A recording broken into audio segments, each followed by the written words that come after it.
नमस्कार मित्रांनो, मी विनोद मादनकर. मित्रांनो, रेशन कार्डची ई-के-वाय-सी ही मोबाईलमध्ये आपण घर बसल्या 2 मिनिटांमध्ये करू शकतो. याची शेवटची दिनांक ही 31 मार्च 2025 शासनाने दिलेली आहे. ई-के-वाय-सी जर आपण केली नाही, तर आपल्याला इथून पुढे मिळणारे धान्य हे या ठिकाणी बंद होऊ शकते. त्याकरता ही ई-के-वाय-सी लवकरात लवकर आपण करून घ्यावी. ही ई-के-वाय-सी मोबाईलवर घरबसल्या आपण कशी करायची याची संपूर्ण माहिती या व्हिडिओमध्ये आपण घेणार आहोत. त्या अगोदर या चॅनलवर आपण नवीन असाल तर या चॅनलला लाईक आणि सबस्क्राईब करायला विसरू नका. चला तर आपण ई-के-वाय-सी कशी करायची याची प्रक्रिया या ठिकाणी बघूया. मित्रांनो, सर्वप्रथम आपल्याला मोबाईलमधील प्ले स्टोअरमध्ये आपल्याला या ठिकाणी यायचं आहे आणि या ठिकाणी सर्वप्रथम तुम्हाला आधार फेस आयडी हे ॲप या ठिकाणी इन्स्टॉल करायचं आहे. हे ॲप या ठिकाणी इन्स्टॉल झाल्यानंतर हे ॲप या ठिकाणी ओपन होत नाही. फक्त आपल्याला या ठिकाणी इन्स्टॉल करून घ्यायचे आहे. त्यानंतर परत आपल्याला यातून बाहेर पडायचे आणि परत प्ले स्टोअरमध्ये या ठिकाणी जायचे आहे आणि मेरा ई-के-वाय-सी ॲप या ठिकाणी आपल्याला हे डाउनलोड करून घ्यायचे आहे. हे ॲप या ठिकाणी डाउनलोड करून झाल्यानंतर ओपन या बटनावरती क्लिक करा. या ठिकाणी ॲप ओपन झाल्यानंतर या ठिकाणी तुम्हाला काही परमिशन मागितले जातील, त्या अलाव या बटनावरती क्लिक करा. त्यानंतर तुमच्या समोर या प्रकारचे पेज ओपन होईल. या ठिकाणी तुमचे स्टेट या ठिकाणी तुम्हाला निवडायचे आहे. महाराष्ट्र स्टेट या ठिकाणी निवडल्यानंतर व्हेरीफाय लोकेशन या बटनावरती क्लिक करा. जर ओपन होत नसेल तर तुमच्या मोबाईलमधील लोकेशन जे आहे ते चालू करा. त्यानंतर या ठिकाणी तुमचा आधार नंबर या ठिकाणी टाकायचा आहे. जनरेट ओ-टी-पी यावरती क्लिक करा. तुमच्या आधार संलग्न मोबाईलवरती एक ओ-टी-पी येईल. तो ओ-टी-पी या ठिकाणी टाकायचा आहे. त्याच्यानंतर खाली दिलेला कॅप्चा हा कॅप्चा बॉक्समध्ये फिलअप करायचा आहे.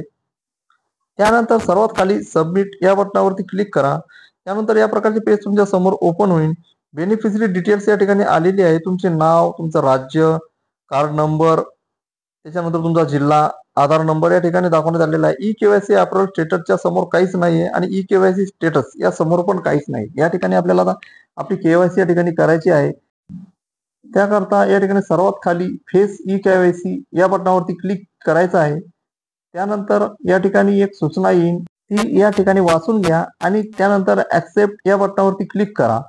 ॲक्सेप्ट या बटनावरती क्लिक केल्यानंतर या ठिकाणी काही परमिशन तुम्हाला मागण्यात येतील, त्या अलाव या बटनावरती क्लिक करा. परमिशन पूर्ण झाल्यानंतर या ठिकाणी तुमच्या मोबाईलमधील कॅमेरा या ठिकाणी ओपन होईल. तुमचा फोटो या ठिकाणी तुम्हाला द्यायचा आहे. त्याकरता डोळे तुम्हाला या ठिकाणी थोडे मिचकायचे आहे. त्यानंतर या ठिकाणी ग्रीन सर्कल पूर्ण होईल. ई-के-वाय-सी स्टेटस, ई-के-वाय-सी रजिस्टर सक्सेसफुली असा मेसेज या ठिकाणी येईल. डेट आणि टाइम सुद्धा या ठिकाणी दाखवण्यात येईल. अशा प्रकारे तुमची ई-के-वाय-सी या ठिकाणी झालेली आहे. आता ही ई-के-वाय-सी झाली का नाही आपण परत या ठिकाणी चेक करू शकतो. परत आपल्याला पूर्वीच्या पेजवर या ठिकाणी यायचं आहे. तुमचं राज्य या ठिकाणी निवडायचं आहे. तुमचा आधार नंबर या ठिकाणी टाकायचा आहे. जनरेट ओ-टी-पी या बटनावरती क्लिक करायचं आहे. आधार संलग्न मोबाईलवरती आलेला ओ-टी-पी या ठिकाणी टाकायचा आहे. दिलेला कॅप्चा बॉक्समध्ये टाकायचा आहे आणि सबमिट या बटनावरती क्लिक करायचं आहे. त्यानंतर बेनिफिशरी डिटेल्स या प्रकारचे पेज परत तुमच्या समोर ओपन होईल. या ठिकाणी ई-के-वाय-सी अप्रूव्हल याच्या समोर स्टेटस काही नाही आहे, परंतु ई-के-वाय-सी स्टेटस सर्वात खाली या ठिकाणी यस दाखवण्यात आलेला आहे. म्हणजेच या ठिकाणी तुमची ई-के-वाय-सी या ठिकाणी झालेली आहे. अशा प्रकारे मित्रांनो, आपण आपल्या राशन कार्डमधील जी नावे आहेत त्यांची सर्वांची ई-के-वाय-सी या प्रकारे तुम्हाला या ठिकाणी करून घ्यायची आहे. जेणेकरून तुम्हाला मिळणाऱ्या धान्य हे या ठिकाणी नियमित या ठिकाणी मिळत राहील. अशा प्रकारे मित्रांनो, आपण राशन कार्डची ई-के-वाय-सी मोबाईलमध्ये घर बसल्या 2 मिनिटांमध्ये कशी करायची याची माहिती आपण या व्हिडिओमध्ये घेतली. हा व्हिडिओ तुम्हाला जर आवडला असेल तर या व्हिडिओला लाईक आणि सबस्क्राईब करायला विसरू नका आणि आपल्या मित्रमंडळींना हा व्हिडिओ जास्तीत जास्त शेअर करा.